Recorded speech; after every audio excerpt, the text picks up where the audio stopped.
എല്ലാവർക്കും നമസ്കാരം. നല്ലൊരു വിദ്യാഭ്യാസം ലഭിക്കുക എന്ന് പറയുന്നത് ഒരു ഭാഗ്യം തന്നെയാണ്.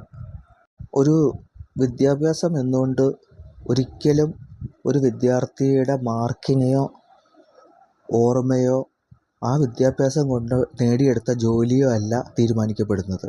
വിദ്യാഭ്യാസം കൊണ്ട് അർത്ഥമാക്കുന്നത് സംസ്കാരം, കൂടുതൽ അറിവുകൾ നേടാനായിട്ടുള്ള അറിവ് നേടിയിരിക്കുക എന്നുള്ളത് മാത്രമാണ്.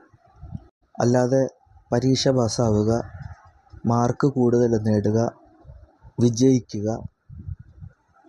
മറ്റുള്ളവരുടെ മുമ്പിൽ പ്രൗഢി കാണിക്കുക, ഇതൊന്നും വിദ്യാഭ്യാസത്തിൻ്റെ ധർമ്മമല്ല. ആത്യന്തികമായി ജീവിത വിജയം എന്നുള്ളതാണ് വിദ്യാഭ്യാസം അർത്ഥമാക്കുന്നത്. ജീവിത വിജയം എന്ന് പറയുന്നത് പൂർണ്ണമായി പണത്തിലും ഡിപ്പെൻഡൻ്റ് അല്ല.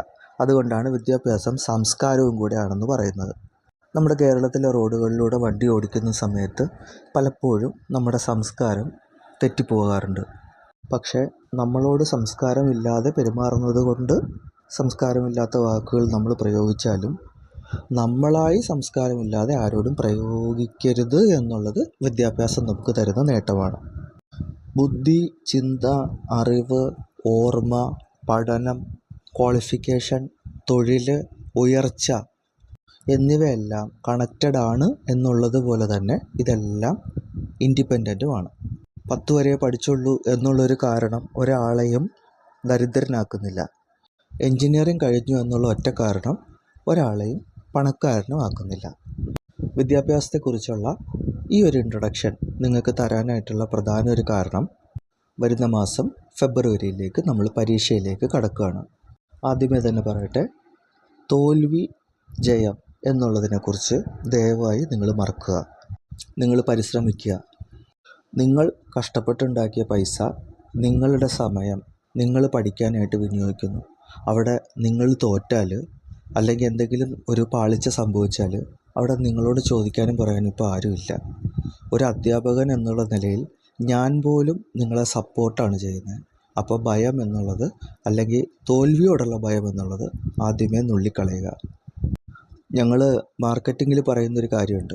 ലോകത്തിൽ ഏറ്റവും കൂടുതൽ വിൽക്കാൻ പാടുള്ള രണ്ട് സാധനങ്ങളാണ്. ഒന്ന് ഇൻഷുറൻസും മറ്റൊന്ന് വിദ്യാഭ്യാസവും. കാരണം ഇത് രണ്ടും ബോധ്യപ്പെടുത്തിയാലും അതിലേക്കുള്ള ബുദ്ധിമുട്ട് വിചാരിച്ച് പലരും ഒഴിഞ്ഞു മാറും. ഇതിൽ പല ആളുകളും നേരത്തെ തന്നെ പല വിദ്യാഭ്യാസ കോഴ്സുകൾ പല വിദ്യാഭ്യാസ സ്ഥാപനങ്ങളിൽ പല അധ്യാപകരിൽ നിന്നായി പഠിച്ചിറങ്ങിയവരായിരിക്കും. പക്ഷേ തൊഴിൽ ചെയ്യുന്നവരുമായിരിക്കും, തൊഴിൽ നോക്കുന്നവരുമായിരിക്കും. പക്ഷേ നമ്മൾ ഏത് വിദ്യാഭ്യാസം ചെയ്തു എന്ന് പറഞ്ഞാലും മാനേജ്മെൻറ്റ് എന്ന് പറയുന്ന അടിസ്ഥാന വിദ്യാഭ്യാസം ഉണ്ടെങ്കിൽ മാത്രമേ നമുക്ക് നമ്മളെ തന്നെ റെസ്പെക്റ്റ് ചെയ്യാനും മറ്റുള്ളവരുടെ റെസ്പെക്റ്റ് നമ്മളിലേക്ക് എടുക്കാനും നമുക്ക് സാധിക്കും. അത് പണം കൊണ്ടായാലും അറിവ് കൊണ്ടായാലും പ്രസൻസ് കൊണ്ടായാലും എല്ലാം. കാരണം എല്ലാ ദിവസവും നമ്മൾ മാനേജ്മെൻറ്റിൽ കൂടെ തന്നെയാണ് കടന്നു പോകുന്നത്. Management is getting things done through people. ഒരുമിച്ച് ചേർന്നാൽ മാത്രമേ നമുക്കൊരു കാര്യം വിജയിപ്പിച്ച് കൊണ്ടുപോകാൻ സാധിക്കുകയുള്ളൂ. ഒറ്റയ്ക്കുള്ള പ്രയത്നം ഒരിടത്തും എത്തില്ല എന്നുള്ളത് നമുക്കറിയാം. ഇവിടെ നമ്മുടെ കോഴ്സിൽ വളരെ വ്യക്തമായി നമുക്കറിയാം, ആദ്യത്തെ ഭാഗങ്ങളെല്ലാം 4 മൊഡ്യൂളുകൾ കൃത്യമായി കവർ ചെയ്തിരിക്കുന്നു. അതിനുശേഷം പിന്നീട് life skill, soft skill, placement training, CV, അതുകൂടാതെ 41ാമത്തെ ക്ലാസ്സായിട്ട് അവസാനിക്കുന്നത് എന്താണ്? നമ്മൾ മാനേജ്മെൻറ്റാണ്. MBA ക്ലാസ്സുകളിൽ ഏകദേശം 3 വർഷത്തിൽ പഠിപ്പിക്കുന്നതിൻ്റെ ഒരു ബേസാണ് അവിടെ നിങ്ങൾക്ക് കിട്ടിയിട്ടുള്ളത്. പ്രിൻസിപ്പിൾസ് ഓഫ് മാനേജ്മെൻറ്റ്, ഹെൻറി ഫയോളിൻ്റെ 14 പ്രിൻസിപ്പിൾസൊക്കെ നിങ്ങൾ വീണ്ടും വായിക്കുക. നിങ്ങൾ ഇപ്പം നിലവിൽ ചെയ്യുന്നതായ ഏത് മേഖലയിലും അതിൻ്റെ ഓരോ ഉദാഹരണങ്ങൾ നിങ്ങൾ എഴുതി വയ്ക്കുക. ഇതൊന്നും പരീക്ഷയ്ക്ക് വേണ്ടിയിട്ടല്ല, ഇതെല്ലാം തന്നെ നിങ്ങളുടെ വളർച്ചയ്ക്കും അറിവിനും ഭാവിയിൽ നിങ്ങളുടെ മക്കളെ പഠിപ്പിക്കാനുമാണ്.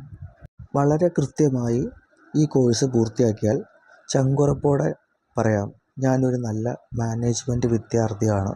പിന്നീട് നല്ലൊരു മാനേജർ പൊസിഷനിലേക്ക്, വളരെ വലിയ പൊസിഷനിലേക്ക് എത്തിയാൽ നിങ്ങൾക്ക് ചങ്കുറപ്പോടെ പറയാം, ഞാനൊരു നല്ല മാനേജറാണ്. MBA എന്നുള്ളതൊന്നുമല്ല ഇവിടുത്തെ വിഷയം. BBA MBAയ്ക്ക് മുകളിലാണ് നിങ്ങളുടെ വർക്ക് എക്സ്പീരിയൻസും.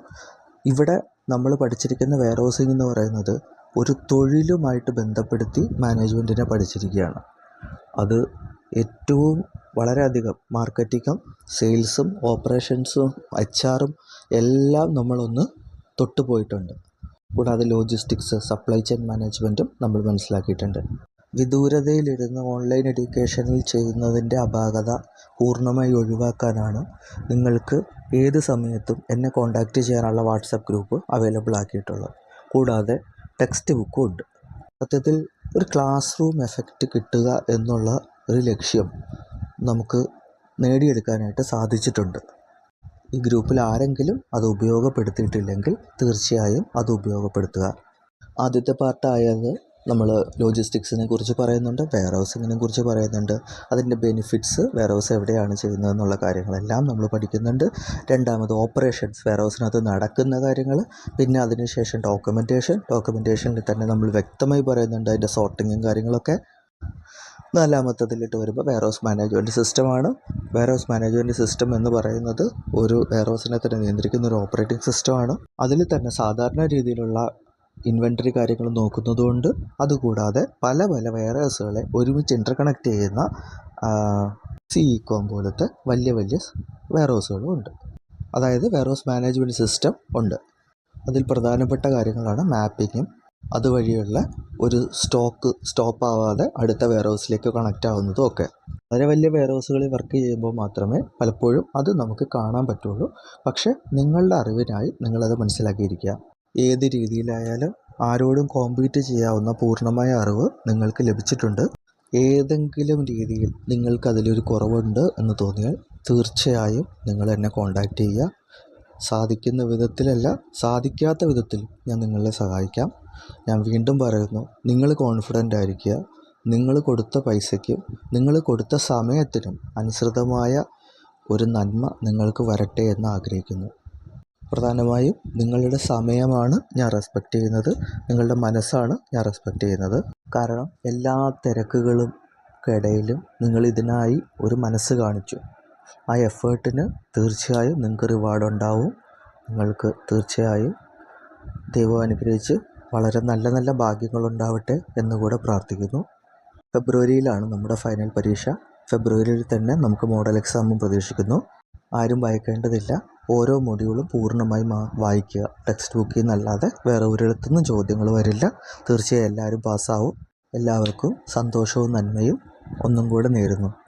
സംശയങ്ങളുള്ളത് യാതൊരു മടിയും കൂടാതെ വീണ്ടും ചോദിക്കാനായി ഞാൻ ആവശ്യപ്പെടുന്നു.